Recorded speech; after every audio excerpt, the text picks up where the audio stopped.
ಸಾಶ್ರೀರ್ಭೋವ್ಯಾತ್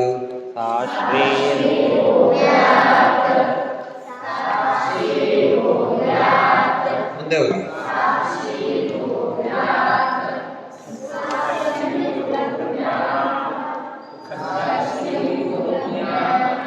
ಮುಂದಿನ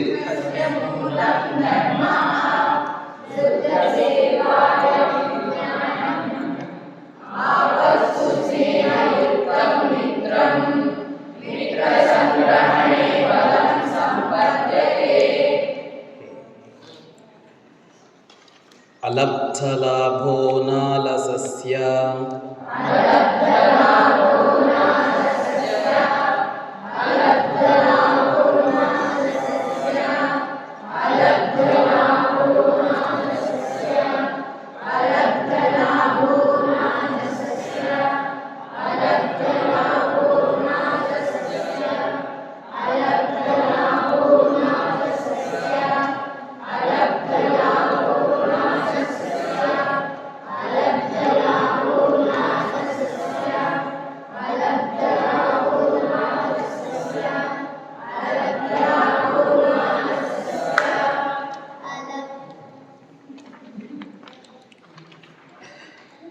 ಅಲಬ್ಧಲಾಭ ನ ಅಲಸಸ್ಯ.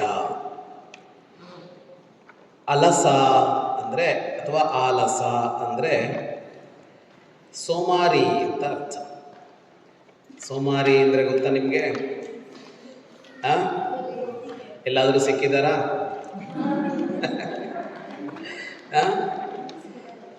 ಯಾರಿಗೆ ಸೋಮಾರಿ ಸಿಕ್ಕಿದ್ದಾರೆ? ಕೈ ಎತ್ತಿ. ಏನು ಸಿಕ್ಕಿದಾರ?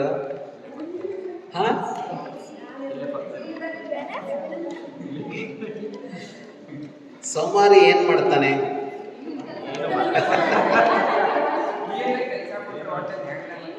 ಒಂದು ಕತೆ ಕೇಳಿದಿರಿ ಅಲ್ವಾ?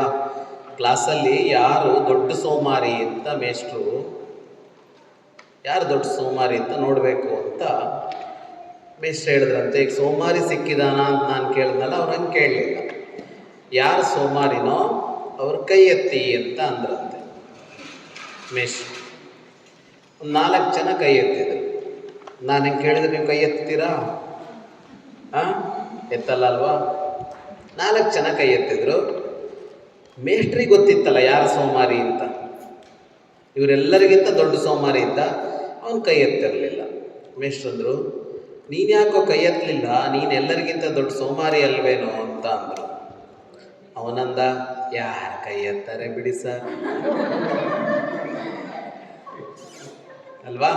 ಸೋಮಾರಿ ಏನು ಮಾಡ್ತಾನೆ ಅಂದರೆ, ಸೋಮಾರಿ ಏನೂ ಮಾಡೋಲ್ಲ ಅಂತ. ಏನೂ ಮಾಡದೇ ಇದ್ದಾಗ ಏನಾಗುತ್ತೆ? ಏನೂ ಸಿಗಲ್ಲ. ಏನಾದರೂ ಸಿಗಬೇಕು ಅಂತ ಅಂದರೆ ನಾವು ಕೆಲಸ ಮಾಡಬೇಕಾಗುತ್ತೆ. ಕೆಲಸ ಮಾಡದೆ ಏನೂ ಸಿಗಲ್ಲ. ಓದದೇ ಇದ್ದರೆ ಮಾರ್ಕ್ಸ್ ಸಿಗಲ್ಲ, ಪರೀಕ್ಷೆ ಬರೆಯೋಕ್ಕಾಗಲ್ಲ ಅಲ್ವಾ? ಕೆಲಸ ಮಾಡದೇ ಇದ್ದರೆ ಅಪ್ಪನೋ ಅಮ್ಮನೋ ಮನೇಲಿ ಯಾರೋ ದುಡಿತಾರೆ. ಅದರಿಂದಾಗಿ ಏನಾಗುತ್ತೆ? ಮನೇಲಿ ಊಟ ಇರುತ್ತೆ. ಮನೇಲಿ ಯಾರು ದುಡಿಯೋರಿಲ್ಲದೆ ಇದ್ದರೆ ಏನಾಗುತ್ತೆ? ಊಟ ಇರೋಲ್ಲ. ಮನೇಲಿ ಯಾರು ಅಡುಗೆ ಮಾಡದೇ ಇದ್ದರೆ ಏನಾಗುತ್ತೆ? ಆವಾಗಲೂ ಊಟ ಇರೋಲ್ಲ. ಕೆಲಸ ಮಾಡಿದರೆ ಮಾತ್ರ ಏನಾದರೂ ಸಿಗತ್ತೆ. ಎಷ್ಟು ಕೆಲಸ ಮಾಡ್ತೀವೋ ಅಷ್ಟು ಲಾಭ. ಎಷ್ಟು ಕಡಿಮೆ ಕೆಲಸ ಮಾಡ್ತೀವೋ ಅಷ್ಟು ನಷ್ಟ. ಅಲಬ್ಧ ಲಾಭ ನ ಅಲಸಸ್ಯ. ನಮ್ಮ ಹತ್ರ ಏನೋ ಇರುತ್ತೆ, ನಮಗೇನೋ ಬೇಕಾಗುತ್ತೆ. ಎಲ್ಲವೂ ಇರೋಲ್ಲ ನಮ್ಮ ಹತ್ರ. ಇಲ್ಲದೆ ಇರೋದನ್ನು ನಾವು ಪಡ್ಕೋಬೇಕು. ನಮ್ಮ ಹತ್ರ ಇವಾಗ ಏನಿಲ್ವೋ ಅದು ಸಿಗೋ ಹಾಗೆ ಮಾಡ್ಕೋಬೇಕು. ಈಗ ದಿನ ಕ್ಲಾಸಿಗೆ ಹೋಗ್ತೀರಿ, ನಿನ್ನೆನೂ ಕ್ಲಾಸಿಗೆ ಹೋಗಿದ್ರಿ, ಮೊನ್ನೆನೂ ಕ್ಲಾಸಿಗೆ ಹೋಗಿದ್ರಿ, ನಾಳೆನೂ ಕ್ಲಾಸಿಗೆ ಹೋಗ್ತೀರಿ.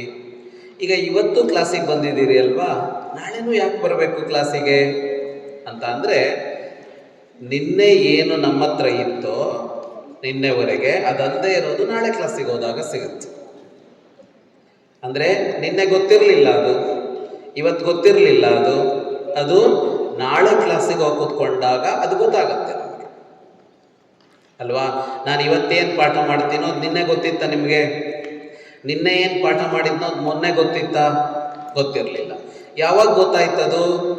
ನೀವು ಕ್ಲಾಸಿಗೆ ಹೋಗಿ ಕುಳಿತುಕೊಂಡಾಗ ಗೊತ್ತಾಯ್ತು. ತರಗತಿಗೆ ಹೋಗೋದು, ಅಲ್ಲಿ ಕುತ್ಕೊಳ್ಳೋದು, ಕೇಳೋದು, ಇದೆಲ್ಲ ಏನೋ ಒಂದು ಕೆಲಸ, ಕ್ರಿಯೆ, ಒಂದು ಕೆಲಸ. ಕೇಳೋದು ಒಂದು ಕೆಲಸ. ಕ್ಲಾಸಿಗೆ ಹೋಗಿ ಕೂತ್ಕೊಂಡು ಏನು ಮಾಡ್ತಿದ್ಯಾ ಅಂದರೆ ಏನೂ ಮಾಡ್ತಾ ಇಲ್ಲ, ಸುಮ್ಮನೆ ಕೂತಿದ್ದೀನಿ ಅಂತಲ್ಲ. ನೀವೇನು ಮಾಡ್ತಾ ಇರ್ತೀರಿ ಸುಮ್ಮನೆ ಕೂತ್ಕೊಂಡಾಗ? ಕೇಳ್ತಾ ಇರ್ತೀರಾ? ಕೇಳೋದೊಂದು ಕ್ರಿಯೆ, ಕೇಳಬೇಕು. ಕೇಳದೇನೋ ಸುಮ್ಮನೆ ಕೂತಿರ್ತಾರೆ ಕೆಲವರು ಕೀಟ್ಲೆ ಮಾಡ್ತಾ ಇರ್ತಾರೆ. ಇನ್ನು ಕೆಲವರು ಸುಮ್ಮನೆ ಕೂತ್ಕೊಳ್ಳುತ್ತಿರ್ತಾರೆ. ಅವರೆಲ್ಲ ಕೇಳ್ತಾ ಇರ್ತಾರಾ? ಇಲ್ಲ. ಮತ್ತೇನು ಮಾಡ್ತಾ ಇರ್ಬೋದು ಅವರು? ಬೇರೆ ಏನೋ ಯೋಚನೆ ಮಾಡ್ತಾ ಇರ್ಬೋದಲ್ವಾ?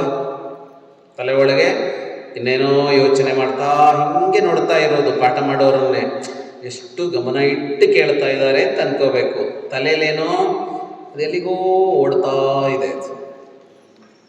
ಕಾಲಲ್ಲಿ ಒಂದು ಊರಿಂದ ಒಂದು ಊರಿಗೆ ಹೋಗಬೇಕು ಅಂದರೆ ತುಂಬ ಟೈಮ್ ಬೇಕು. ನಿಮ್ಮ ಊರಿಂದ ಇಲ್ಲಿಗೆ ಬರೋಕ್ಕೆ ಒಬ್ರಿಗೆ 1 ಗಂಟೆ, ಒಬ್ರಿಗೆ 2 ಗಂಟೆ, ಒಬ್ರಿಗೆ 8 ಗಂಟೆ, ಒಬ್ರಿಗೆ 10 ಗಂಟೆ ಎಲ್ಲ ಬೇಕಾಗಿದೆ. ಮನಸ್ಸಲ್ಲೇ ಊರಿಗೆ ಹೋಗೋಕ್ಕೆ ಎಷ್ಟೊತ್ತು ಬೇಕು? ಹೋಗಿ ಆಯ್ತು ನೀವಲ್ಲ ಈಗ ಊರಿಗೆ ಅಲ್ವಾ? ಮನಸ್ಸು ಒಂದು ಕ್ಷಣದಲ್ಲಿ ಎಲ್ಲಿಗೆ ಬೇಕಿದ್ರೂ ಹೋಗುತ್ತೆ. ಇದೆಲ್ಲವೂ ಕೆಲಸವೇ. ಕೆಲಸ ಅಂದರೆ ಕೈಯಿಂದ ಮಾಡೋದು, ಕಾಲಿಂದ ಮಾಡೋದು ಅಂತ ಮಾತ್ರ ಅಲ್ಲ, ಯೋಚನೆ ಮಾಡೋದು ಅಂತ ಹೇಳ್ತೀವಿ. ಅದು ಒಂದು ಕ್ರಿಯೆ. ಪಾಠ ಮಾಡುವಾಗ ಏನು ಮಾಡಬೇಕು ನಾವು? ಕ್ರಿಯೆನ ಒಂದು ಕೇಳಬೇಕು, ಇನ್ನೊಂದು ಯೋಚಿಸಬೇಕು. ಏನು ಯೋಚಿಸಬೇಕು? ಏನು ಪಾಠ ಮಾಡ್ತಾ ಇದ್ದಾರೋ ಅದನ್ನೇ ಯೋಚಿಸಬೇಕು. ಆವಾಗ ಮಾಡಿದ ಅರ್ಥ ಆಗತ್ತೆ. ಇಲ್ಲದೇ ಇದ್ದರೆ ಅವ್ರು ಮಾಡಿದ್ದೇನಾಗುತ್ತೆ? ವ್ಯರ್ಥ ಆಗುತ್ತೆ. ಬಂಡೆ ಮೇಲೆ ನೀರು ಸುರಿದ್ರೆ ಏನಾಗುತ್ತೆ?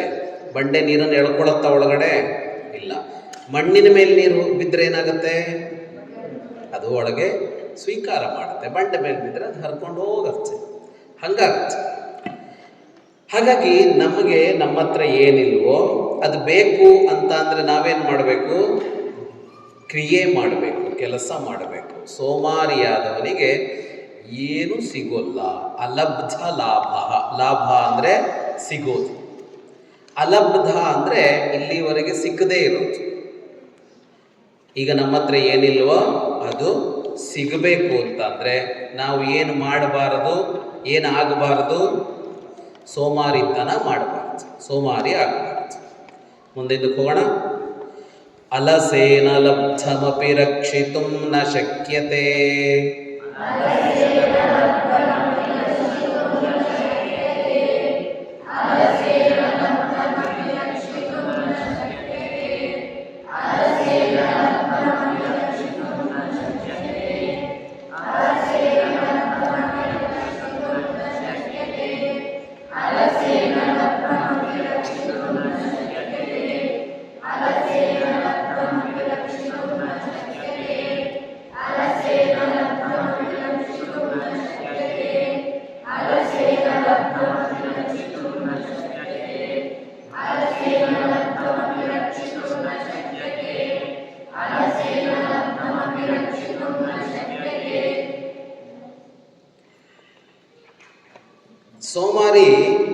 ಸೋಮಾರಿಗೆ ಸಿಗದೇ ಇರೋದು ಸಿಗೋಲ್ಲ. ಸೋಮಾರಿತನ ಇದ್ದರೆ ಅಂತ ಮಾತ್ರ ಅಲ್ಲ.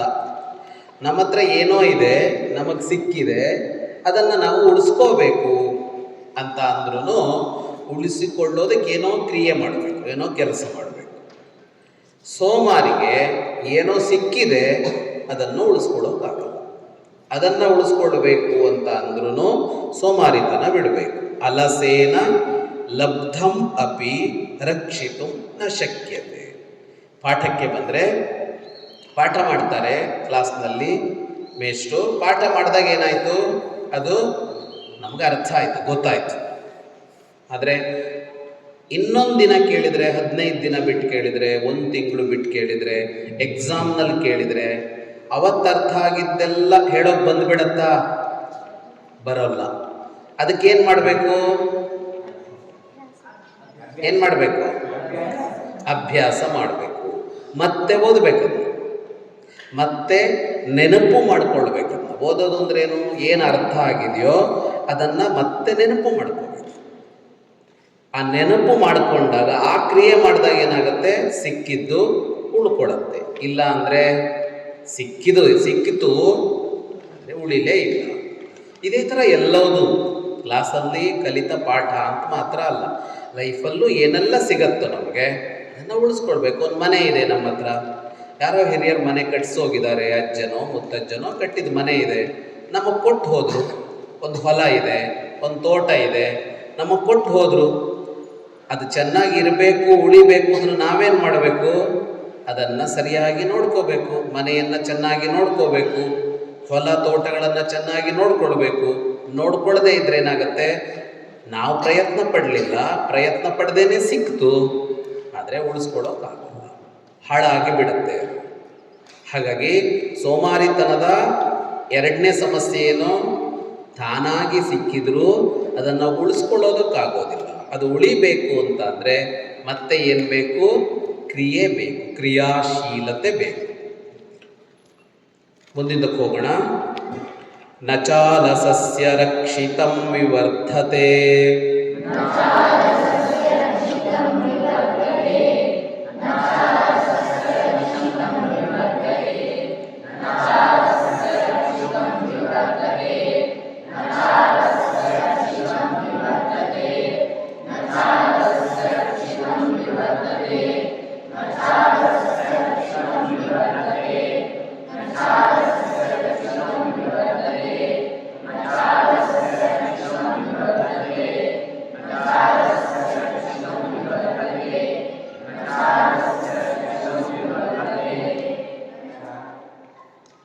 ಯಾರು ಲೆಕ್ಕ ಮಾಡಿಲ್ಲ ಅಂತ ಗೊತ್ತಾಯ್ತಾ?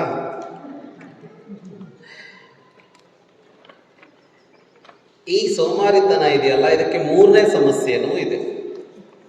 ಏನು ಅಂತ ಅಂದರೆ, ನಮ್ಗೆ ಯಾವುದೋ ಸಿಕ್ತು, ಅದನ್ನು ಉಳಿಸ್ಕೊಂಡ್ವಿ, ಆದರೆ ಅಷ್ಟೇ ಅಲ್ಲ, ಉಳಿಸಿಕೊಂಡಿದ್ದನ್ನು ಬೆಳೆಸಿಕೊಳ್ಬೇಕು ಅಂತ ಮೂರು. ನಮಗೇನು ಸಿಕ್ಕಿದೆಯೋ ಅದನ್ನು ಉಳಿಸ್ಕೊಳ್ಳೋದು ಒಂದು, ಆಮೇಲೆ ಅದನ್ನು ಬೆಳೆಸಬೇಕು. ಬೆಳೆಸಬೇಕು ಅಂದ್ರೆ ಏನು, ಅದು ಜಾಸ್ತಿ ಆಗಬೇಕು, ಈಗಿರೋದಕ್ಕಿಂತ ಅದು ಜಾಸ್ತಿ ಆಗಬೇಕು. ಅದು ಕೂಡ ಆಗೋಲ್ಲ ಸೋಮಾರಿ ಇದ್ದ. ಯಾಕೆ, ಮುರುಕು ಒಂದೇ ಅರ್ಥ. ಯಾಕಾಗಲ್ಲ ಅಂದರೆ ಅವನು ಕೆಲಸ ಮಾಡೋಲ್ಲ. ಪಾಠ ಕಲ್ತ್ವಿ, ಕೇಳಿದ್ವಿ, ಪಾಠನ ಅರ್ಥ ಆಯಿತು, ಅದನ್ನು ಮತ್ತೆ ಮತ್ತೆ ಓದಿದ್ವಿ, ಅಭ್ಯಾಸ ಮಾಡಿದ್ವಿ, ನೆನಪಿನಲ್ಲಿ ಉಳೀತು. ಇಷ್ಟೇ ಎಲ್ಲ ಆಗಬೇಕಾಗಿರೋದು. ನಮಗೆ ಗೊತ್ತಾದ ನಾಲೆಡ್ಜ್ ಇದೆಯಲ್ಲ, ಅದನ್ನು ಬೆಳೆಸ್ಕೊಳ್ಬೇಕು. ಅದನ್ನು ಬೆಳೆಸ್ಕೊಳ್ಳೋದು ಅಂದರೆ ಹೇಗೆ, ಅದಷ್ಟೇ ಅಲ್ಲ, ಅದಕ್ಕೆ ಸಂಬಂಧಪಟ್ಟ ಇನ್ನೂ ಎಷ್ಟೋ ವಿಷಯ ಇರುತ್ತೆ. ಕ್ಲಾಸಲ್ಲಿ ಕಲಿತಷ್ಟೇ ಅಲ್ಲ, ಅದಕ್ಕೆ ಸಂಬಂಧಿಸಿದ ಏನೇನೋ ಇರುತ್ತೆ. ಅದನ್ನೆಲ್ಲ ಸೇರಿಸ್ಕೊಳ್ತಾ ಹೋಗಬೇಕು. ಅದಕ್ಕೆ ಸಂಬಂಧಪಟ್ಟ ನಾಲೆಡ್ಜ್ ಹೆಚ್ಚಾಗ್ತಾ ಹೋಗಬೇಕು. ಅದು ಹೆಚ್ಚಾಗಬೇಕು ಅಂದರೆ ಕೂಡ ಕ್ರಿಯಾಶೀಲತೆ ಬೇಕು. ಅದಿಲ್ಲದೆ ಇದ್ದರೆ ಯಾವುದೂ ಆಗೋಲ್ಲ. ಸೋಮಾರಿಗೆ ಏನೇನು ಸಮಸ್ಯೆ, ಒಂದು, ಇಲ್ಲಿವರೆಗೆ ಅವನ ಹತ್ರ ಏನಿಲ್ವೋ ಅದು ಸಿಗೋಲ್ಲ, ಸಿಕ್ಕಿದ್ದು ಉಳ್ಕೊಳ್ಳೋಲ್ಲ, ಉಳ್ಕೊಂಡಿದ್ದು ಬೆಳೆಯೋಲ್ಲ. ಮುಂದಿನ ಸೂತ್ರಕ್ಕೆ ಹೋಗೋಣ. ನವ್ಯಸನ ಪರಸ್ಯ ಕಾರ್ಯವಾಪ್ತಿ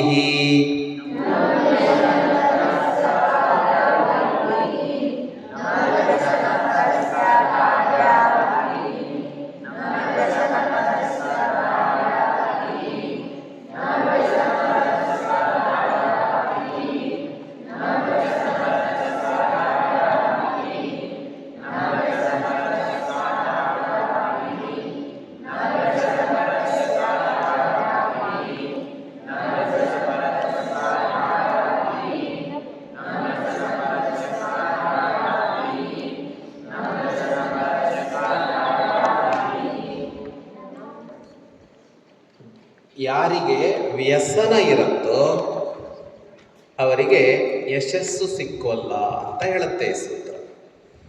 ವ್ಯಸನ ಅಂತ ಅಂದರೆ, ಈಗ ದೊಡ್ಡವರು ಅಂತಾದರೆ ಅವರಿಗೆ ಬೇರೆ ಬೇರೆ ವ್ಯಸನ ಇರುತ್ತೆ, ಬೇರೆ ಬೇರೆ ವ್ಯಸನ ಇರುತ್ತೆ. ದೊಡ್ಡವ್ರ ಸುದ್ದಿ ಬೇಡ ನಮಗೆ, ನಾವು ಸಣ್ಣವ್ರದ್ದು ಮಾತ್ರ ನೋಡೋಣ. ನಾವೇನೋ ಒಂದು ಕೆಲಸ ಮಾಡಿ ನಮಗೆ ಒಂದು ಯಶಸ್ಸು ಸಿಗಬೇಕು ಅಂದರೆ ನಮಗೆ ಯಾವುದೂ ವ್ಯಸನ ಇರಬಾರ್ದು. ವ್ಯಸನ ಅಂದರೆ ಚಟ. ಈ ಶಬ್ದ ಕೇಳಿದರೆ ಚಟ ಅಂತ, ಕೇಳಿಲ್ವಾ? ಆ ನಿಮ್ಗೆ ಯಾವುದಾದ್ರೂ ಚಟ ಇದೆಯಾ ಇಲ್ವಾ?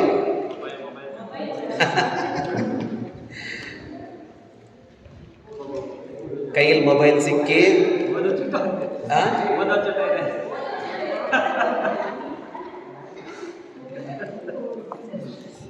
ಅದು ಒಳ್ಳೇದು, ಹವ್ಯಾಸ. ಅದಕ್ಕೆ ಹವ್ಯಾಸ ಅಂತಾರೆ, ಚಟ ಅನ್ನೋದು. ಅದು ಮಿತಿ ಮೀರಿದ್ರೆ ಚಟ ಆಗತ್ತೆ, ಅದು ಜಾಸ್ತಿ ಇರಬಾರ್ದು. ಇಡೀ ದಿನ ಬರೀ ಓದ್ತಾನೆ ಅಂದ್ರೂ ಒಳ್ಳೇದೇನೋ ಅಲ್ಲ, ಅದು ಬೇರೆದು ಮಾಡಬೇಕು ಕೆಲಸ. ಇಡೀ ದಿನ ಮೊಬೈಲು, ಕೈಯಲ್ಲಿ ಮೊಬೈಲ್ ಇದೆ ಅಂತಂದ್ರೆ ಏನು ಮಾಡ್ತೀವಿ? ನೋಡ್ತಾ ಇರ್ತೀವಿ ಅಲ್ವಾ? ಆಟ ಆಡಬೇಕು ದಿನಕ್ಕಿಷ್ಟು ಅಂತ ಇಡೀ ದಿನ ಆಟ ಆಡ್ತಾ ಇರಬೇಕಾ ಅಂದರೆ ಆಟ ಆಡ್ತಾ ಇರಬಾರ್ದು. ಓದೋ ವಿಷಯನೂ ಹಂಗೇನೆ, ಬರೀ ಓದ್ತಾನೂ ಇರಬಾರ್ದು.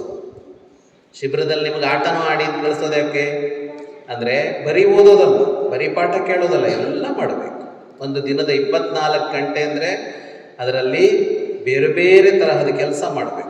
ನಿಲ್ಲಬೇಕು, ಕೂರಬೇಕು, ಓಡಬೇಕು, ಕೇಳಬೇಕು, ನೋಡಬೇಕು. ನಮ್ಮ ಎಷ್ಟು ಇಂದ್ರಿಯಗಳಿವೆ ನಿನ್ನೆ ಹೇಳಿದ್ರಲ್ಲ?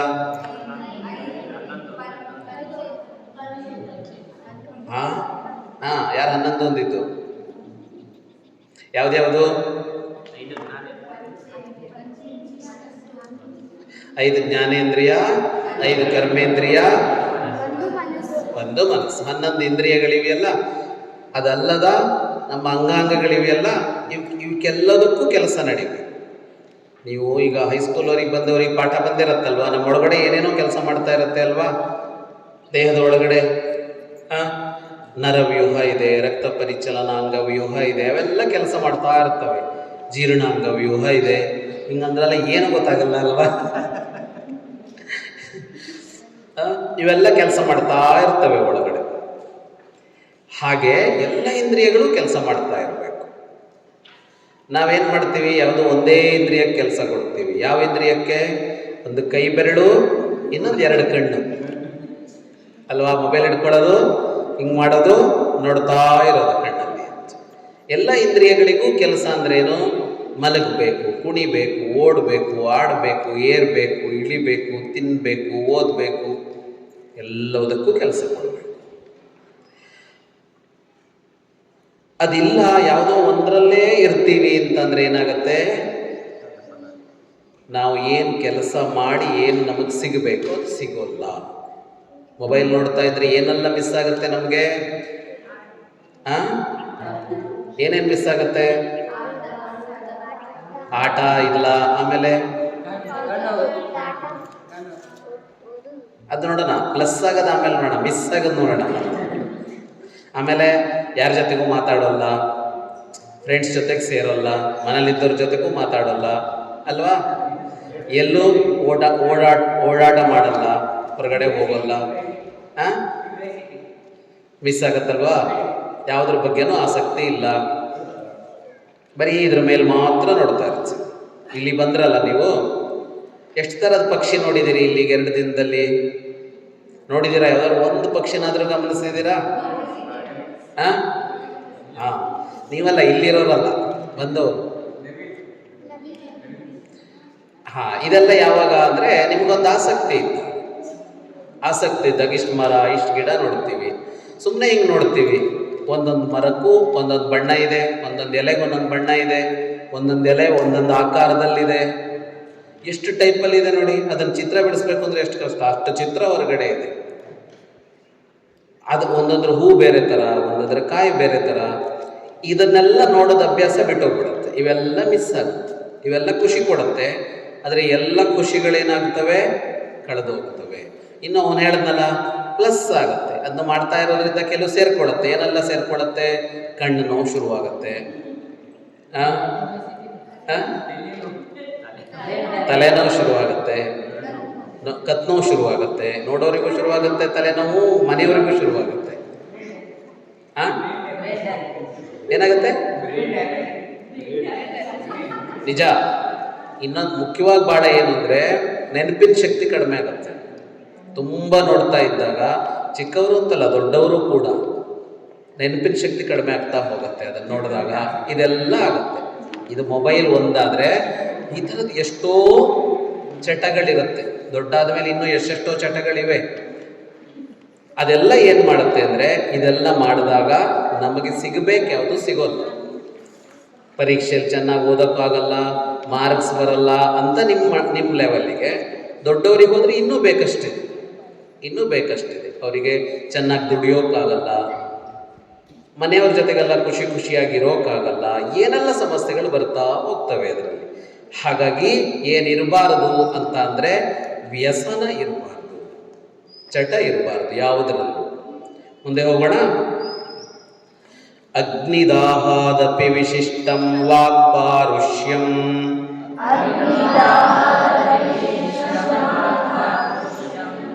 ಜೋರಾಗಿ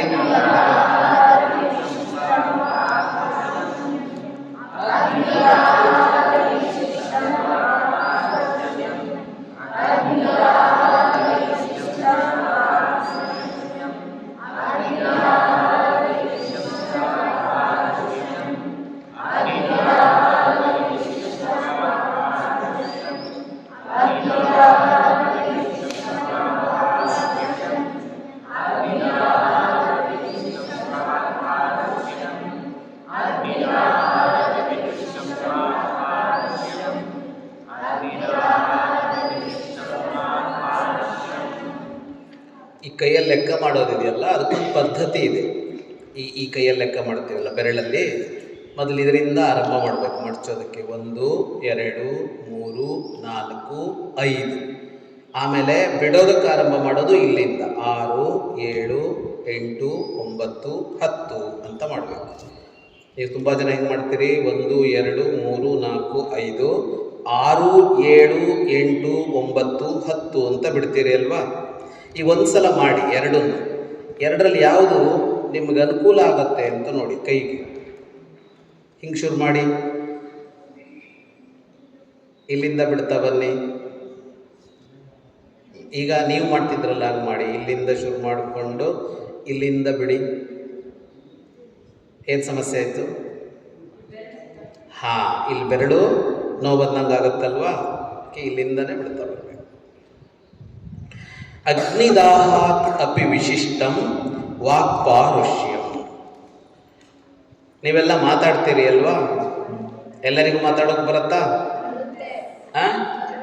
ಬರುತ್ತಾ? ನಿಮ್ಗೆಲ್ಲರಿಗೂ ಮಾತು ಕೇಳೋಕ್ಕೂ ಬರುತ್ತೆ ಅಲ್ವಾ? ಮಾತು ಕೇಳಿದಾಗ ನಿಮ್ಗೇನೆಲ್ಲ ಆಗತ್ತೆ? ಮಾತು ಕೇಳಿದಾಗ ನಿಮಗೆ ಏನೆಲ್ಲ ಆಗತ್ತೆ ನಿಮ್ಮ ಮನಸ್ಸಲ್ಲಿ? ಯಾರೋ ಏನೋ ಹೇಳಿದಾಗ ನಿಮಗೇನೆಲ್ಲ ಅನಿಸುತ್ತೆ? ಖುಷಿ ಆಗತ್ತಾ? ಸಿಟ್ಟು ಬರುತ್ತಾ? ಬೇಜಾರಾಗತ್ತಾ? 10 ದಿವಸ ಶಿಬಿರಕ್ಕೆ ಹೋಗು ಅಂತ ಮನೇಲಿ ಫಸ್ಟ್ ಕಿವಿ ಹೇಳಿದ ಕೂಡಲೇ ಸಿಟ್ಟು ಬಂದಿದೆ, ಬೇಜಾರಾಗಿದೆ, ಏನೆಲ್ಲ ಆಗಿದೆಯಾ? ಯಾರಾದರೂ ಬೈದ್ರೆ ಏನಾಗುತ್ತೆ?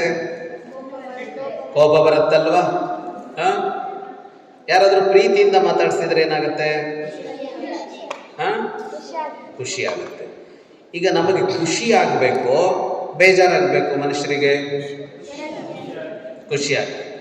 ಈಗ ನಮಗೆ ಖುಷಿ ಆಗಬೇಕು ಅಂದರೆ ಈಗ ನಮ್ಮ ಸುತ್ತ ಇರೋರಿಗೂ ನಮ್ಮಿಂದ ಖುಷಿ ಆಗಬೇಕಾ, ಬೇಜಾರಾಗಬೇಕಾ? ನಮಗೂ ಉಳಿದವರೆಲ್ಲ ಖುಷಿ ಕೊಡಬೇಕು, ನಾವು ಉಳಿದವರಿಗೆ ಖುಷಿ ಕೊಡಬೇಕು. ಈ ಖುಷಿ ಕೊಡೋದು ಅಂತ ಅಂದರೆ ಈಗ ಯಾವುದಾದ್ರಿಂದೆಲ್ಲ ಖುಷಿ ಆಗುತ್ತೆ ಗೊತ್ತಾ? ನಮಗೆ ಬೇಕಾದ್ದೇನೋ ಯಾರೋ ಕೊಟ್ಟರೆ ಖುಷಿ ಆಗುತ್ತೆ. ಚಾಕ್ಲೇಟ್ ಕೊಟ್ಟರೆ, ಇವಾಗ ಯಾರಾದರೂ ಒಂದು ಐಸ್ ಕ್ರೀಮ್ ತಂದು ಕೊಟ್ಟರೆ ಅಲ್ವಾ, ನಮಗೆ ಬೇಕಾಗಿರೋ ಏನೋ ಆಟಿಕೆ ತಂದು ಕೊಟ್ಟರೆ ಏನೇನೋ ಖುಷಿ ಕೊಡುತ್ತೆ. ಹಾಗೇನೆ ಮಾತು ಕೂಡ ಖುಷಿ ಕೊಡುತ್ತೆ. ಮಾತು ಹೆಂಗಿರಬೇಕು ಅಂತ ಅಂದರೆ ಖುಷಿ ಕೊಡೋ ಥರ ಮಾತಿರ್ಬೇಕಂತೆ. ಯಾರಿಗೂ ನೋಯಿಸೋ ಥರ ಮಾತಿರಬಾರ್ದು. ನೋಯಿಸುವ ಮಾತು ಅಂದರೆ ಅದಕ್ಕೆ ಒರಟು ಮಾತು ಅಂತ ಹೇಳ್ತಾರೆ, ಒರಟಾಗಿ ಮಾತಾಡೋದು ಅಂತ. ಅದಕ್ಕೆ ವಾಕ್ ಪಾರುಷ್ಯಂ ಅಂತ ಕರೀತಾರೆ. ವಾಕ್ ಪಾರುಷ್ಯಂ ಅಂದರೆ ಏನು? ಒರಟಾಗಿ ಮಾತಾಡೋದು, ಸ್ಮೂತಾಗಿ ಮಾತಾಡೋದಲ್ಲ, ಒರಟಾಗಿ ಮಾತಾಡೋದು. ಈ ಒರಟಾಗಿ ಮಾತಾಡಿದರೆ ಹೇಗಿರುತ್ತೆ ಅಂತೆ ಅಂದರೆ ಅಗ್ನಿದಾಹಾದಪಿ ವಿಶಿಷ್ಟಂ. ಇವಾಗ ಕೈಗೆ ಬಿಸಿ ತಾಗಿದ್ರೆ ಏನಾಗುತ್ತೆ? ನೋವ ಉರಿನ ಉರಿ ಆಗುತ್ತೆ ಅಲ್ವಾ? ಸುಟ್ರೆ ಅಲ್ಲ, ಉರಿನೇ ಇರಲಿ, ಅದು ಎಷ್ಟಾಗತ್ತೆ ಅದು ಅಲ್ವಾ? ತುಂಬ ಆಗುತ್ತೆ. ಸ್ವಲ್ಪ ಬಿಸಿ ತಾಗಿದ್ರೆ ಸಾಕು ಅಯ್ಯೋ ಅನ್ಸುತ್ತೆ. ಇನ್ನು ಸುಟ್ಟೋದ್ರೆ ಹೆಂಗಿರುತ್ತೆ? ಆದರೆ ಮಾತಿದೆಯಲ್ಲ, ಒರಟು ಮಾತಿದೆಯಲ್ಲ, ಅದು ಬೆಂಕಿಯಲ್ಲಿ ಸುಟ್ಟು ಹೋದರೆ ಎಷ್ಟು ಉರಿ ಆಗುತ್ತೋ ಅದಕ್ಕಿಂತ ಜಾಸ್ತಿ ಉರಿ ಆಗುತ್ತೆ. ಯಾಕೆ ಗೊತ್ತಾ?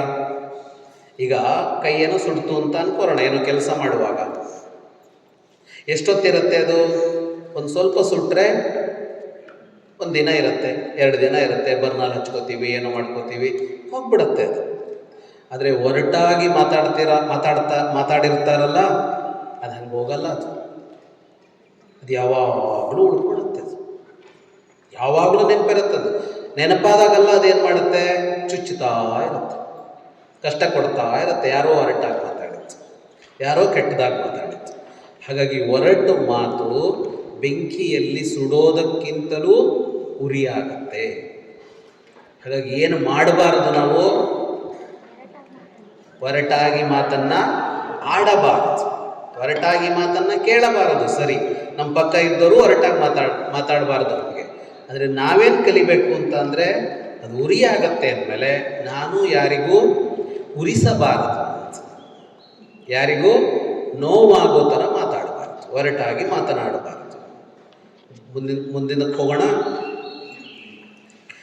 ಆತ್ಮಾಯತ್ತೌ ವೃದ್ಧಿ ವಿನಾಶವು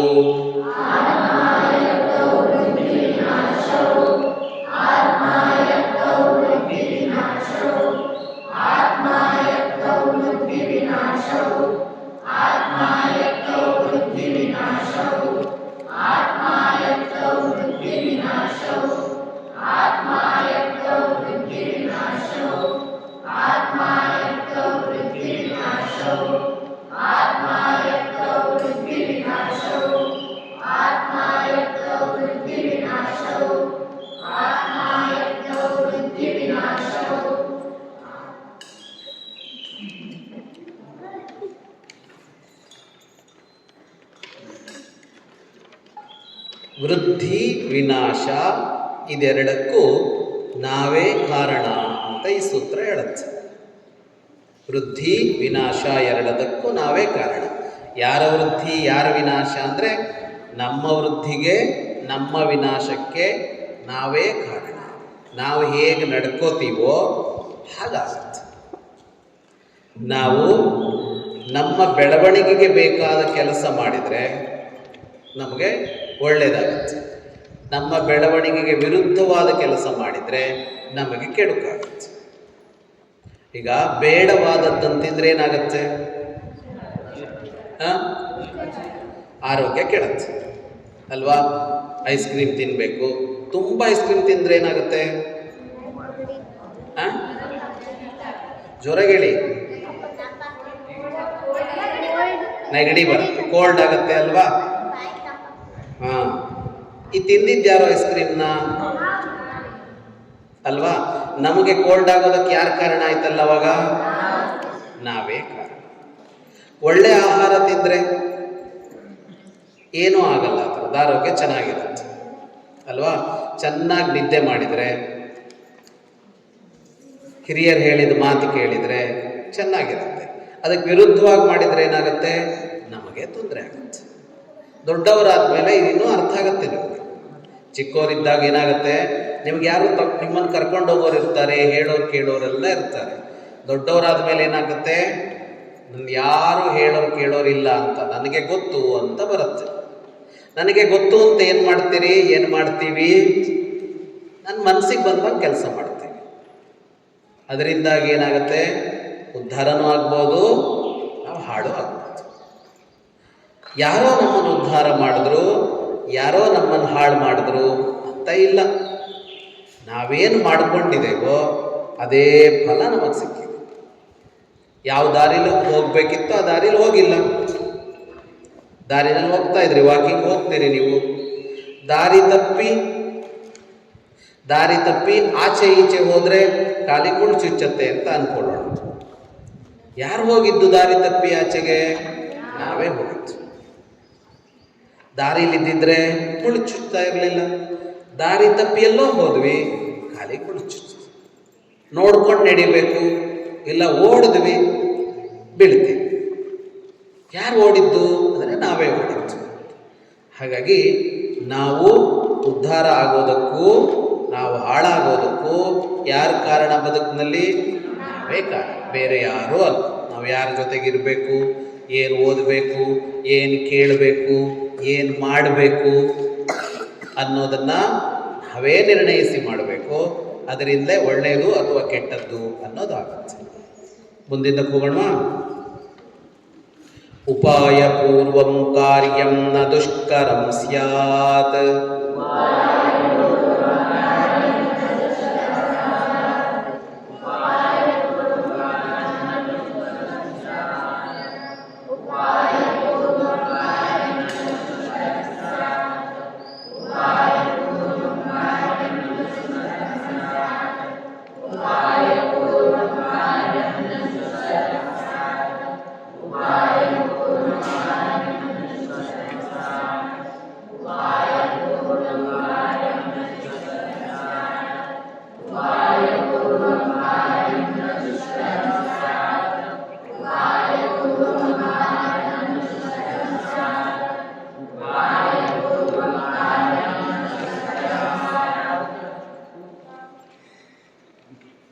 ಯಾವ ಕೆಲಸನ ಉಪಾಯದಿಂದ ಮಾಡ್ತೀವೋ ಅದು ಸುಲಭ ಆಗುತ್ತೆ.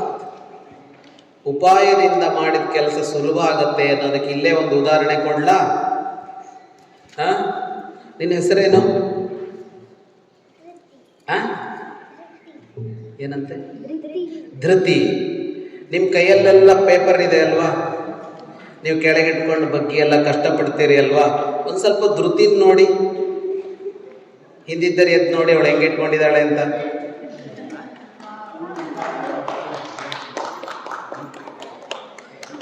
ಈ ಕಡೆ ಒಂದು ಬಾಟಲ್ ಇಟ್ಟಿದ್ದಾಳೆ, ಅದು ಬೀಳಬಾರದು ಅಂತ, ನೀರು ಬಾಟಲ್. ಅದರ ಹಿಂದೆ ಒಂದು ನೋಟ್ ಬುಕ್ಕು. ಆ ನೋಟ್ ಬುಕ್ಕನ್ನು ಅರ್ಧ ಆ ಕಡೆ ಅರ್ಧ ನೆಲಕ್ಕಿಟ್ಟಿದ್ದಾಳೆ. ಅದರ ಮೇಲೆ ಹಿಂಗೆ ಇಟ್ಕೊಂಡು ಆರಾಮಾಗಿ ಕೂತಿದ್ದಾಳೆ. ನಾನು ಕಷ್ಟಪಡ್ತಾ ಇದ್ದೇನೆ ಇದನ್ನು ಇಟ್ಕೊಂಡು ಹಿಂಗೆ ಹಿಂಗೆ ಅಂತ.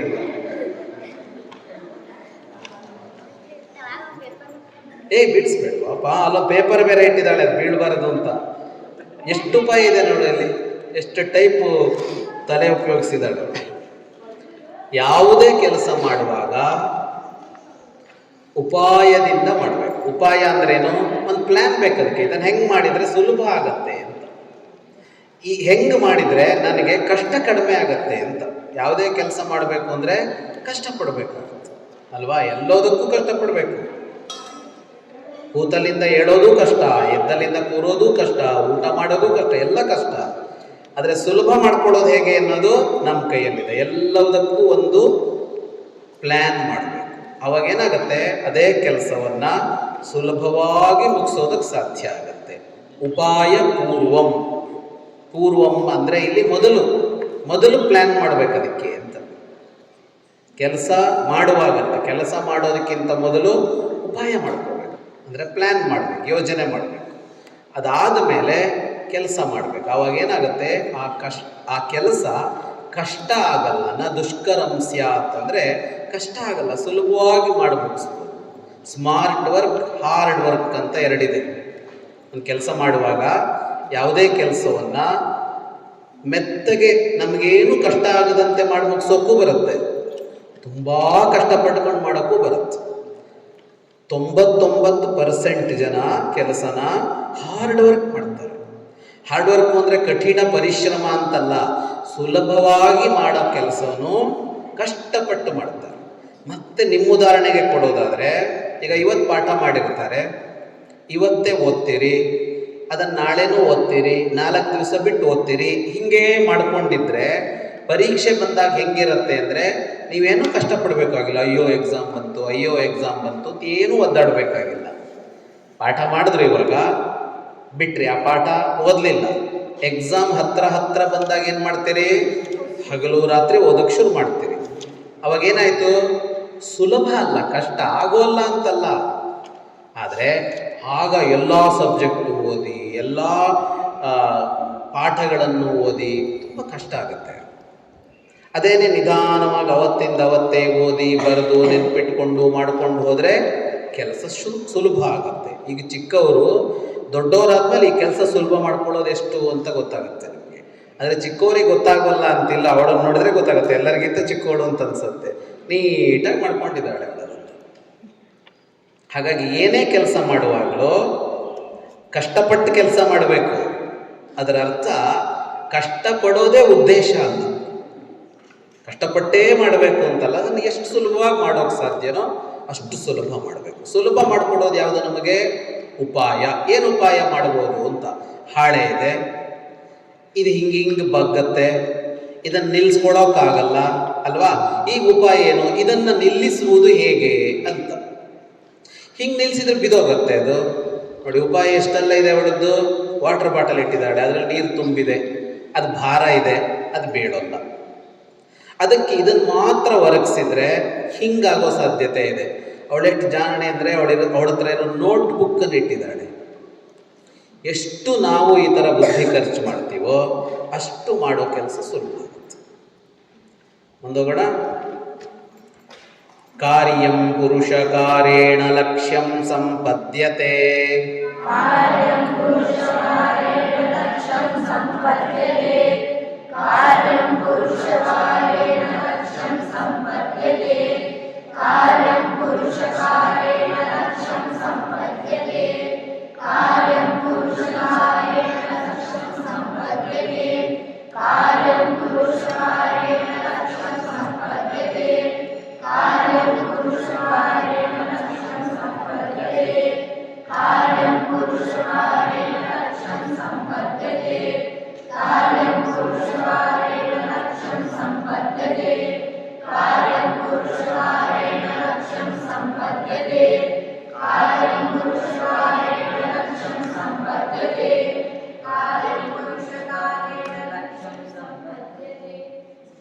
ಈ ಮಕ್ಕಳು ಚಿಕ್ಕವರಿದ್ದಾಗ ಬೇಗ ಗ್ರಹಿಸ್ತಾರೆ, ಬೇಗ ಮಾಡ್ತಾರೆ ಅಂತಿರುತ್ತಲ್ಲ. ಇಷ್ಟು ಹೇಳಿದ್ರು ಹಿಂದ್ಗಡೆ ಎಲ್ಲೂ ಬದಲಾಗಿಲ್ಲ.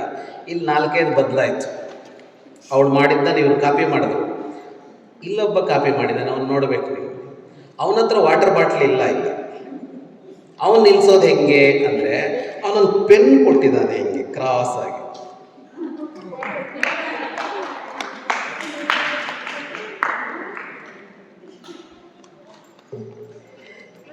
ಕಾರ್ಯಂ ಪುರುಷಕಾರೇಣ ಲಕ್ಷ್ಯಂ ಸಂಪದ್ಯತೆ. ಕಾರ್ಯಂ ಪುರುಷಕಾರೇಣ ಲಕ್ಷ್ಯಂ ಸಂಪದ್ಯತೆ.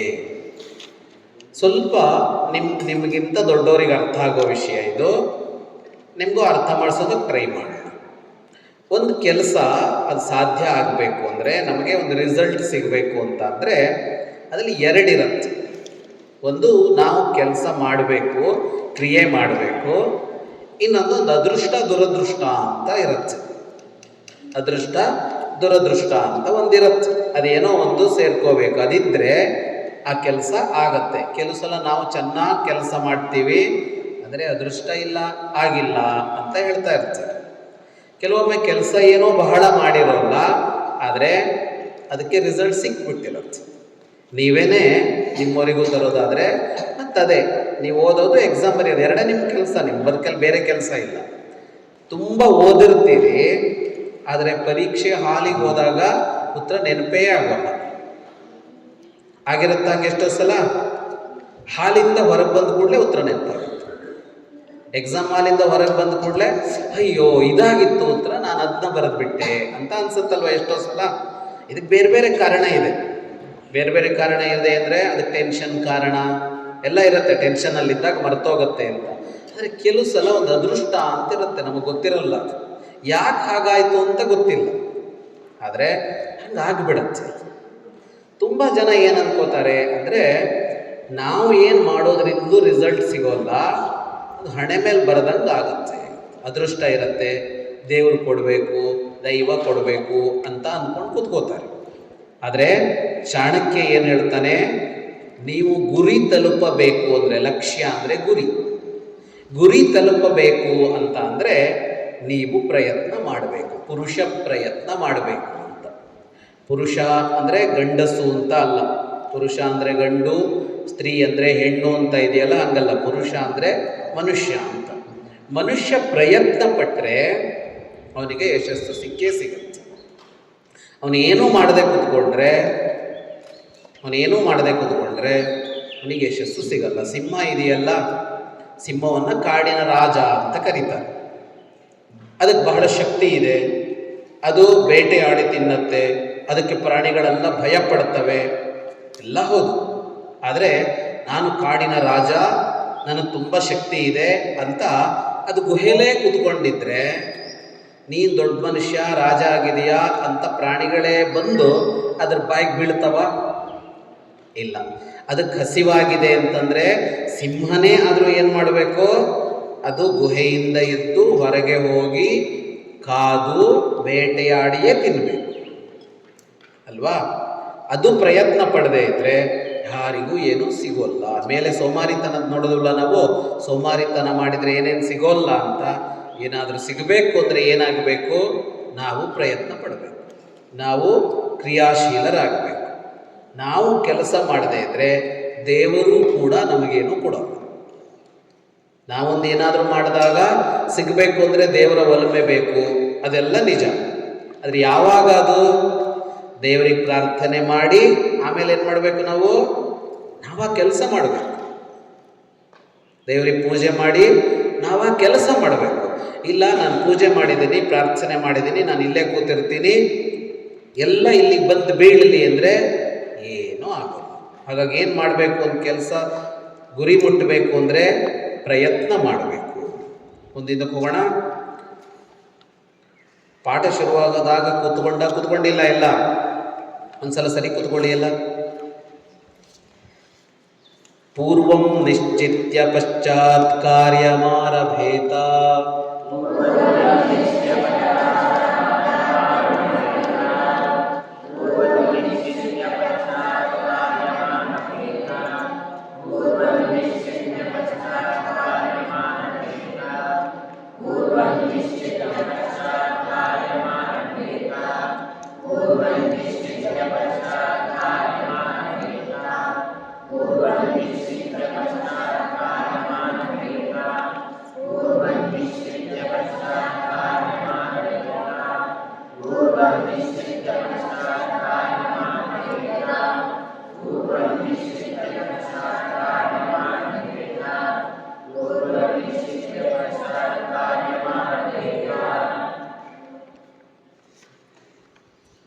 ಒಂದು ಕೆಲಸ ಮಾಡೋದಕ್ಕಿಂತ ಮೊದಲು, ಒಂದು ಕೆಲಸ ಏನನ್ನು ಮಾಡೋಕ್ಕೆ ಹೊರಡ್ತೀವಲ್ಲ, ಅದಕ್ಕಿಂತ ಮೊದಲು ಪ್ಲ್ಯಾನ್ ಮಾಡ್ಕೋಬೇಕು ಅಂತ ಹೇಳುತ್ತೆ ಈ ಸೂತ್ರ. ಪೂರ್ವಂ ನಿಶ್ಚಿತ್ಯ ಕಾರ್ಯಂ ಆರಭೇತ ಅಂತ. ಮೊದಲು ಯೋಜನೆ ಬೇಕು. ಯಾವ ಕೆಲಸ ಮಾಡ್ತೀವಿ ಆ ಕೆಲಸನ ಹೇಗೆ ಮಾಡಬೇಕು ಅಂತ ಪ್ಲ್ಯಾನ್ ಇಲ್ಲದೆ ಮಾಡಿದರೆ ಕೆಲಸ ಸಕ್ಸಸ್ ಆಗೋಲ್ಲ. ಈಗ ಓದಬೇಕು ಅಂತ ಅಂದರೆ ಅದಕ್ಕೊಂದು ಟೈಮ್ ಟೇಬಲ್ ಬೇಕು ಅಲ್ವಾ? ಯಾವಾಗ ಓದಬೇಕು, ಎಷ್ಟು ಗಂಟೆಗೆ ಓದಬೇಕು, ಎಷ್ಟು ಓದಬೇಕು, ಹೇಗೆ ಓದಬೇಕು ಅಂತ ಪ್ಲ್ಯಾನ್ ಬೇಕು. ಎಲ್ಲರೂ ಒಂದೇ ಥರ ಓದಿದರೆ ನಮಗೆ ಅದು ಅರ್ಥ ಆಗತ್ತೆ ಅಂತ ಇಲ್ಲ, ನೆನಪಿರುತ್ತೆ ಅಂತ ಇಲ್ಲ. ಒಬ್ಬೊಬ್ಬರಿಗೆ ಒಂದೊಂದು ಥರದ ಸ್ಟೈಲ್ ಇರುತ್ತೆ ನೆನಪಿಟ್ಕೊಳ್ಳೋದಕ್ಕೆ. ಅದನ್ನೆಲ್ಲ ನಾವು ಗುರುತಿಸ್ಕೊಡ್ಬೇಕು. ಆ ಥರ ಪ್ಲ್ಯಾನ್ ಮಾಡಿದ್ರೇ ಕೆಲಸ ಆಗೋದು. ಹಾಗಾಗಿ ಏನೇ ಮಾಡೋದಿದ್ರು ಮೊದಲು ಏನು ಬೇಕು? ನಾವೇನು ಕೆಲಸ ಮಾಡ್ತೀವಿ ಆ ಕೆಲಸನ ಯಾವ ಥರ ಮಾಡಿದರೆ ಆ ಕೆಲಸ ಚೆನ್ನಾಗಿ ಆಗತ್ತೆ ಅಂತ ಪ್ಲ್ಯಾನ್. ಆದರೆ ಹೆಚ್ಚಿನ ಜನ ಹೇಗಿರ್ತಾರೆ? ಬೆಳಗ್ಗೆ ಹೇಳ್ತಾರೆ, ಎದ್ದಾಗ ಶುರು ಮಾಡ್ಕೋತಾರೆ ಕೆಲಸ. ಹೆಂಗಾಗುತ್ತೋ ಹಾಗೆ, ಎಷ್ಟಾಗುತ್ತೋ ಹಾಗೆ ಮಾಡ್ತಾರೆ. ದೊಡ್ಡವರು ಹೀಗೆ ಮಾಡ್ತಾರೆ. ನೀವು ಚಿಕ್ಕವರಂತೂ ಏನು ಮಾಡ್ತೀರಿ? ಹಾಗೇನೆ. ಎಷ್ಟು ಜನ ಡೈಲಿ ಓದೋದಕ್ಕೆ ನಿಮ್ಮ ಪ್ಲ್ಯಾನ್ ಮಾಡ್ಕೊಂಡು ಮಾಡ್ತೀರಿ? ಓದ್ರೋ ಅಂತ ಬೈದ ಕೂಡಲೇ ಏನು ಮಾಡ್ತೀರಿ? ಇವಾಗ ಯಾವುದೋ ಒಂದು ಬುಕ್ ತೆಗಿಯೋದು, ಏನೋ ಒಂದು ಹಿಡ್ಕೊಡೋದು, ಏನೋ ಒಂದು ಸ್ವಲ್ಪ ಹೊತ್ತು ಓದೋದು ಅಲ್ವಾ? ಅದು ಬೋರ್ ಆಗುತ್ತೆ, ಆಮೇಲೆ ಎದ್ದು ಹೋಗುತ್ತೆ. ಪ್ಲ್ಯಾನ್ ಬೇಕು. ಅದಕ್ಕೆ ಏನು ಮಾಡಿದರೆ ನನಗೆ ಅರ್ಥ ಆಗತ್ತೆ, ನೆನಪಿನಲ್ಲಿರುತ್ತೆ ಮತ್ತು ಯಾವ ಥರ ಓದಿದರೆ ನನಗೆ ಬೋರ್ ಆಗಲ್ಲ ಅಂತ ನೋಡ್ಕೋಬೇಕು. ಏನು ಮಾಡಿದರೆ ಬೋರ್ ಆಗುತ್ತೆ ಅಂತ. ಇವಾಗ ನಿಮಗೆ 1 ಗಂಟೆ ನಾನು ಹೇಳ್ತಾನೇ ಇದ್ರೆ ಬೋರ್ ಆಗುತ್ತೆ ಅಂತ ನಾನೇನು ಮಾಡಿದೆ, ಮಧ್ಯ ಹೇಳಿಕೊಟ್ಟು ನಿಮ್ಗೆ ಹೇಳಿಸಿದೆ. ಅವಾಗ ಏನಾಯ್ತದು, ನಿಮ್ಮನ್ನು ಡೈವರ್ಟ್ ಮಾಡ್ತು, ಏಕತಾನತೆ ಹೋಯ್ತು. ಅದು ನಿಮ್ಮಲ್ಲಿ ಸುಮಾರು ಜನಕ್ಕೆ ಅರ್ಥ ಆಗಿಲ್ಲ. ನೀವೇನು ಮಾಡಿದ್ರಿ, ಎಲ್ಲರೂ ಹೇಳ್ತಾರಲ್ಲ ನಾನು ಯಾಕೆ ಹೇಳಬೇಕು ಅಂತ ಸುಮ್ಮನೆ ಕೂತ್ಕೊಂಡು. ತೆನಾಲಿ ರಾಮನ ಹಾಲಿನ ಕತೆ ಗೊತ್ತಿದೆಯಾ ನಿಮಗೆ? ದೇಶದಲ್ಲಿ ಎಲ್ಲರೂ, ನನ್ನ ದೇಶದಲ್ಲಿ ಎಲ್ಲರೂ ಪ್ರಾಮಾಣಿಕರು ಅನ್ನಂತೆ ರಾಜ. ಯಾವ ರಾಜ? ಯಾರ ಸ್ಥಾನದಲ್ಲಿದ್ದವನು? ಕೃಷ್ಣದೇವರಾಯನ ಸ್ಥಾನದಲ್ಲಿದ್ದ. ಯಾವ ರಾಜ್ಯ ಅದು? ರಾಜ ಹೇಳ್ದ, ನನ್ನ ದೇಶದಲ್ಲಿ ಎಲ್ಲರೂ ಪ್ರಾಮಾಣಿಕರು. ತೆನಾಲಿ ರಾಮಕೃಷ್ಣ ಹೇಳ್ದ, ಎಲ್ಲರ ಹೊರಗಡೆ ಪ್ರಾಮಾಣಿಕರ ಥರ ಕಾಣಿಸ್ತಾ ಇದ್ದಾರೆ, ಎಲ್ಲರೂ ಪ್ರಾಮಾಣಿಕರಲ್ಲ. ಇಲ್ಲ, ನನ್ನ ರಾಜ್ಯದ ನನ್ನ ಪ್ರಜೆಗಳ ಬಗ್ಗೆ ನಂಗೆ ಗೊತ್ತು ಅಂತ ರಾಜ ಹೇಳ್ತಾರೆ. ಸರಿ, ನೋಡೇ ಬಿಡೋಣ ಅಂತ ಆಯ್ತು. ಅದಕ್ಕೆ ತೆನಾಲಿ ರಾಮಕೃಷ್ಣ ಹೇಳ್ದಂತೆ, ಒಂದು ಕೆಲಸ ಮಾಡೋಣ, ಒಂದು ದೊಡ್ಡದೊಂದು ಪಾತ್ರೆ ಇಡೋದು ರಸ್ತೆಯಲ್ಲಿ. ಅದು ಪ್ರತಿಯೊಂದು ಮನೆಯಿಂದ ಅದಕ್ಕೆ 1 ಲೋಟ ಹಾಲು ತಂದು ಹಾಕಬೇಕು. 1 ಲೋಟ ಹಾಲು ತಂದು ಹಾಕಬೇಕು. ರಾಜ ಕೇಳ್ದ, ಅದರಲ್ಲಿ ಹೆಂಗೆ ಪ್ರಾಮಾಣಿಕತೆ ಗೊತ್ತಾಗುತ್ತೆ? ನೋಡಿ, ನಾನು ತೋರಿಸ್ತೀನಿ ಎಂದ ತೆನಾಲಿ ರಾಮಕೃಷ್ಣ. ಸರಿ, ಡಂಗೂರ ಹೊಡೆದ್ರು. ಎಲ್ಲರೂ ಬಂದು ಪ್ರತಿ ಮನೆಯಿಂದ ಅಲ್ಲಿರೋ ಪಾತ್ರೆಗೆ 1 ಚೊಂಬು 1 ಲೋಟನೋ ಹಾಲು ಸುರಿಬೇಕು ಅಂತ. ಸುರಿಯೋದಕ್ಕೆ ಶುರುವಾಯಿತು, ಹಾಲು ಹಾಕೋದಕ್ಕೆ ಶುರುವಾಯಿತು. ಅದನ್ನು ಯಾರು ನೋಡಬಾರ್ದು, ಅಲ್ಲಿ ಯಾರು ಇರಬಾರ್ದು ಅಂತ ತೆನಾಲಿ ರಾಮಕೃಷ್ಣ ಹೇಳಿದ್ದ. ಅವರು ಹಾಲು ಹಾಕುವಾಗ ಅವನು ಒಬ್ಬ ಬಂದು ಹಾಲು ಹಾಕ್ತಾನಲ್ಲ, ಅವ ಯಾರು ಹಾಲು ಹಾಕೋದನ್ನು ನೋಡೋಂಗಿಲ್ಲ, ರಾಜನ ಕಡೆಯವರು ಯಾರು ನಿಂತ್ಕೊಂಡಿರೋಂಗಿಲ್ಲ ಅಂತ ಹೇಳಿದ್ದ. ಸಂಜೆವರೆಗೆಲ್ಲ ಹಾಲು ಹಾಕಿದ್ರು. ರಾಜನ ಕರ್ಕೊಂಡು ಹೋದ ತೆನಾಲಿ ರಾಮಕೃಷ್ಣ. ಪಾತ್ರೆ ತೆಗೆದು ನೋಡಿದ್ರೆ ಪಾತ್ರೆ ಒಳಗೆ ಏನಿತ್ತು ಗೊತ್ತಾ? ನೀರಿತ್ತು. ಯಾಕೆ ನೀರಿತ್ತು ಗೊತ್ತಾ? ಏನು ಯೋಚನೆ ಮಾಡಿದ್ರು ಅಂದರೆ, ಎಲ್ಲರ ಮನೆಯವರು ಹಾಲು ತಂದು ಹಾಕ್ತಾರೆ, ನಾನೊಂದು 1 ಚಮಚ ನೀರು ಹಾಕಿದರೆ ಹೆಂಗೆ ಗೊತ್ತಾಗುತ್ತೆ ಅಂತ ಈ ಮನೆಯವನು ಏನು ಮಾಡ್ದ, 1 ಚಮಚ ನೀರು ಹಾಕ್ದ. ಪಕ್ಕದ ಮನೆಯವನು ಏನು ಯೋಚನೆ ಮಾಡ್ದ, ಅವನು ಅದೇ ಯೋಚನೆ ಮಾಡ್ದ. ಎಲ್ಲರೂ ಹಾಲು ಹಾಕುವಾಗ ನಾನೊಂದು ಚಮಚ ನೀರು ಹಾಕಿದರೆ ಹೆಂಗೆ ಗೊತ್ತಾಗುತ್ತೆ ಅಲ್ವಾ? ಎಲ್ಲರೂ ಏನನ್ನು ಹಾಕಿದ್ರು, ಅದಕ್ಕೆ ನೀರು ಹಾಕಿದ್ರು. ಹಾಗೆ ನಿಮ್ಗೆ ಬೋರ್ ಬರಬಾರ್ದು ಅಂತ ಹೇಳಿಕೊಟ್ಟು ಹೇಳಿ ಅಂದರೆ ನೀವೇನು ಮಾಡಿದ್ರಿ? 99 ಜನ ಹೇಳ್ತಾರಲ್ಲ, ನಾನೇ ಯಾಕೆ ಹೇಳಬೇಕು, ಹಿಂಗೂ ಅಷ್ಟು ಜನ ಹೇಳ್ದಾಗ ಜೋರಾಗಿ ಕೇಳಿಸತ್ತಲ್ಲ ಅಂತ ಹೇಳೋದು ಬಿಟ್ಟು ಸುಮ್ಮನೆ ಕೂತಿದ್ವಿ. ಮುಂದಿದ್ದಕ್ಕೆ ಹೋಗೋಣ.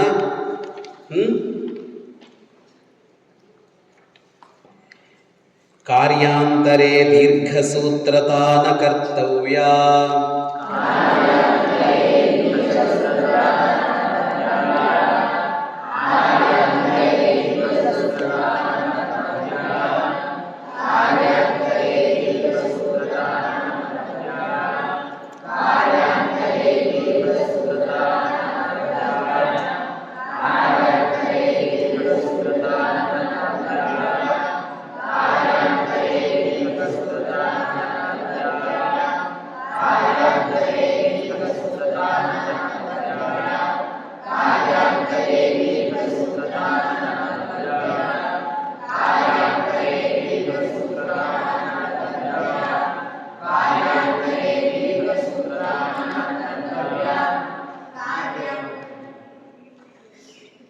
ಒಂದು ಕೆಲಸ ಮಾಡೋಕ್ಕಿಂತ ಮೊದಲು ಪ್ಲ್ಯಾನ್ ಮಾಡಬೇಕು ಅಂತ ಹೇಳ್ತಲ್ವ ಹಿಂದಿನ ಸೂತ್ರ. ಮೊದಲು ಪ್ಲ್ಯಾನ್ ಮಾಡ್ಕೋಬೇಕು, ಯೋಜನೆ ಮಾಡ್ಕೋಬೇಕು, ಆಮೇಲೆ ಕೆಲಸವನ್ನು ಆರಂಭ ಮಾಡಬೇಕು ಅಂತ. ಆದರೆ ಕೆಲಸ ಆರಂಭ ಮಾಡಿದ್ಮೇಲೆ, ಕೆಲಸ ಶುರು ಮಾಡಿದ್ಮೇಲೆ ಆ ಕೆಲಸವನ್ನು ಮುಗಿಸೋ ತನಕ ಅದೇ ಕೆಲಸ ಮಾಡಬೇಕು.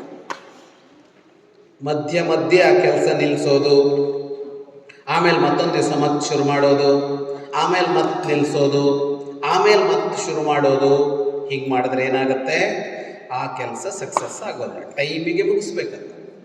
ಒಂದು ಕೆಲಸ ಆರಂಭ ಮಾಡಿದಾಗ ಪ್ಲ್ಯಾನಲ್ಲಿ ಯಾವಾಗ ಮುಗಿಯೋದು ಅಂತ ಪ್ಲ್ಯಾನ್ ಮಾಡ್ಕೋಬೇಕು. ದೀರ್ಘ ಸೂತ್ರತ ಅಂತ ಕರೀತಾರೆ ಅದಕ್ಕೆ, ದೀರ್ಘ ಸೂತ್ರತ ಅಂತ.